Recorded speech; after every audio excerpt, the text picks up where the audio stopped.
En la política argentina hay algo más fuerte que el poder presidencial, el poder que decide quién se queda y quién desaparece.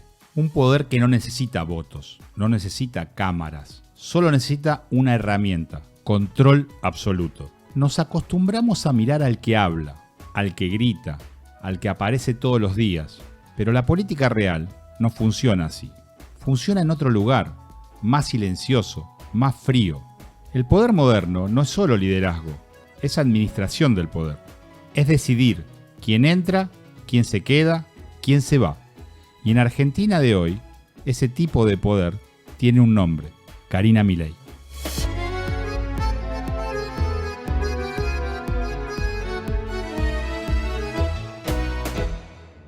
El poder invisible no se ejerce desde el discurso, se ejerce desde el entorno. Controlar el acceso, controlar la agenda, controlar las relaciones y sobre todo, controlar los tiempos de permanencia. Toda estructura de poder tiene un mecanismo de disciplina. Algunos negocian, otros persuaden y otros directamente cortan. En ese esquema, los que muchos describen como una lógica clara, el que desentona sale. Y lo más interesante es que esa herramienta no aparece sola.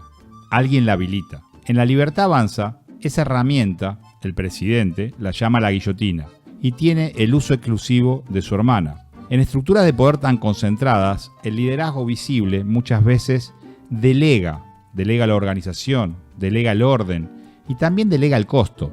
Durante el último tiempo, el espacio mostró algo muy claro.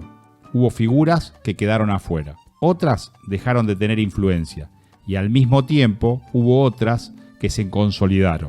Un ejemplo interesante es el de Manuel Adorni, cuestionado, criticado, observado por los medios y por los analistas y sin embargo sostenido por Karina. ¿Por qué? Porque en el poder invisible la variable no es la opinión pública, es la confianza interna. Cuando el poder invisible decide sostenerte, no hay crítica que te saque. Pero ningún poder se sostiene solo. Necesita estructura, necesitas aliados, necesita operadores. La consolidación de figuras como Martín Menem en lugares claves del Estado no es un dato menor. Es parte de una lógica. El poder invisible no improvisa, se rodea. Ahora, hay algo que siempre aparece con este tipo de estructuras: las decisiones polémicas.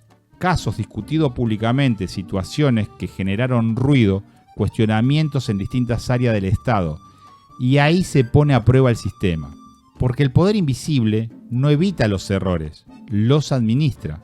Esto no es ideología, esto es psicología del poder, control del entorno, reducción de las disidencias, verticalidad, lealtad por encima de las exposiciones. No importa cuántos midas, para ella importa solo si sos confiable dentro del sistema. El poder visible te hace famoso, el poder invisible te hace permanecer o desaparecer. El problema no es que exista el poder invisible, el problema es cuando nadie entiende cómo funciona. Porque cuando el poder no se ve, tampoco se controla. Y cuando no se controla, no rinde cuentas. Y cuando no rinde cuenta, empieza a moverse sin límites. Ahí es donde se rompe algo más profundo que la política. Se rompe la relación entre la sociedad y el poder. Porque la gente cree que decide, pero la realidad llega tarde.